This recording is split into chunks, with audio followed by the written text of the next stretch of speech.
Welcome to Surrendered. I'm excited that you're here. Definitely God has something in store for you.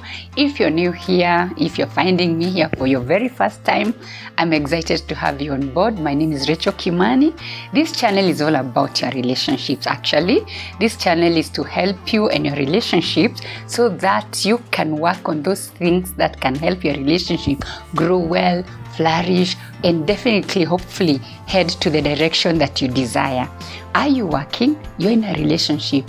Are you at home? You're in a relationship. Are you parenting? You are actually in a relationship. As long as you're around, you're in a relationship. We need to nourish our relationship because God wants you to head in the right direction. And I am here to help you with those tips. Now let's get into today's conversation. In this life, you have heard somebody or someone say, I burnt my bridges, I'm not going back there. You have heard somebody say, I banged the door, I walked out on them, and I'm not about to go back there.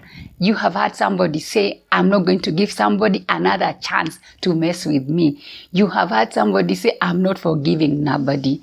As long as we are relating with people, you will experience a hurt, an injury, a confusion, a misunderstanding. We are having this conversation today because I do not want you to burn your bridges.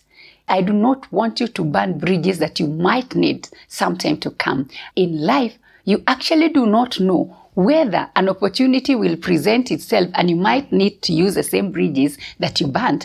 I'm not talking about the bridges that you personally need to get rid of in your own life, because definitely there's some bridges that you cannot keep. For example, you could be having maybe a toxic relationship. That's a bridge that you need to burn. Even in your own life, you could be having self-imposed bridges, something like self-doubt, low esteem. You could be actually living a bad life, and that's a bridge that you're allowed to say, I have burnt this one, I'm not going back to this one. It could be something that you normally do, a habit that you have and you don't like. That's a bridge you're allowed to burn. I'm talking about the bridges that connect you with people that God has brought you in your life. In work situations, for example, you could be so mad because rightfully your boss or your colleague or your supervisor maybe has messed you, and you feel like, hey, I'm not even coming back to this job. I'm taking a walk. I don't even want my paths to meet with these people's paths again in life. I am banging this door so fast. In fact, nowadays we say we have left it. And we even say, I clicked as I banged the door. Somebody says, don't do something foolishly in a permanent way in your moment of anger. Why am I talking about keeping the right bridges? Because in future you could meet somebody who did something so small. And when you look at it in moments to come, you're thinking, what was I thinking? Why did I have to take all those drastic measures? I have some tips with me which I would like to give you. Because like I told you, in this life, you will meet somebody who is nasty. You will meet somebody who does not apologize because they dislike you. You will meet somebody who is competing for your space unnecessarily. You will meet somebody who just wants to trip over you, and there is nothing you can do about that. How do you cope with that so that you don't run away from a potentially God-given relationship? Here are my tips for today. Don't be impulsive. Let me tell you, the easiest thing for you to do when you're angry is to be impulsive. It is easier to lose your mind than to engage your mind. Tell yourself, no. Somebody is going to look at this data and they might not even remember who did what to me. Don't be impulsive. The other thing that I think we do a lot when we are angry, we become irrational.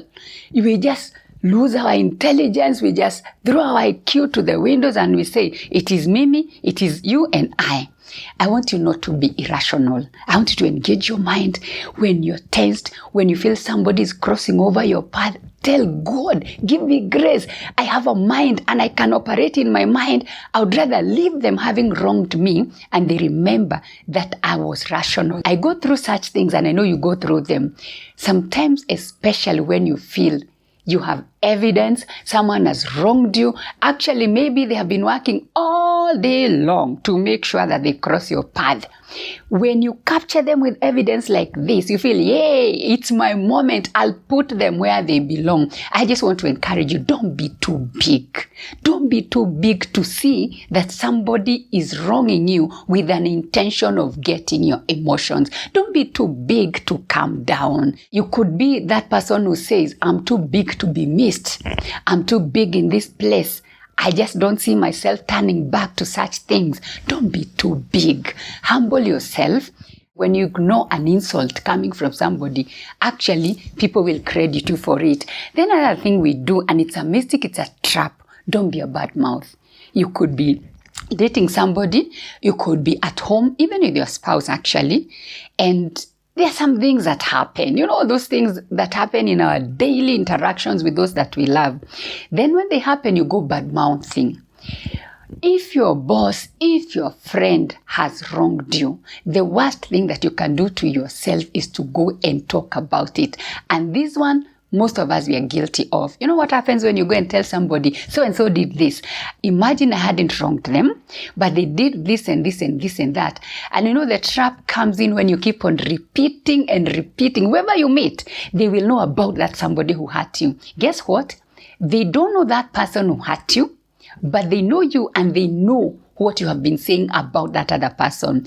It works against you because you have given people who don't matter so much an opportunity to see the negative things that you say about others. The other tip I would like to give you, if you must leave, this one I'm begging you, if you must leave from a relationship, please walk out graciously. Don't say, they are going to remember me. They are going to come back looking for me. I would like to tell you and I'd like to encourage you. It's not actually about burning that bridge. It's not about leaving. It is how you live. Many times you'll be wronged by somebody, but how you deal with how they have wronged you matters more than what they did, because you could push it on their throat again and again and again and again. And all they will feel is, I'm so guilty I wronged them. But when I remember how they are responding to me, I don't feel sorry about what I did. My other tip is you must take a walk, but take a smart walk. Don't be that one who will be remembered for your high heels or your boots. You just went and everybody was left in awe saying, oh, I didn't see that coming. I didn't think she could react like that. I didn't think he could react like that. My goal here is to help you. Think about your actions, even if you have been wronged. Think about what have you done with the wrong that has come to you. I hope my tips will help. They're just but very few. In your relationships, if you have come across those nasty people, those bad situations, those things that are always haunting you, how have you managed?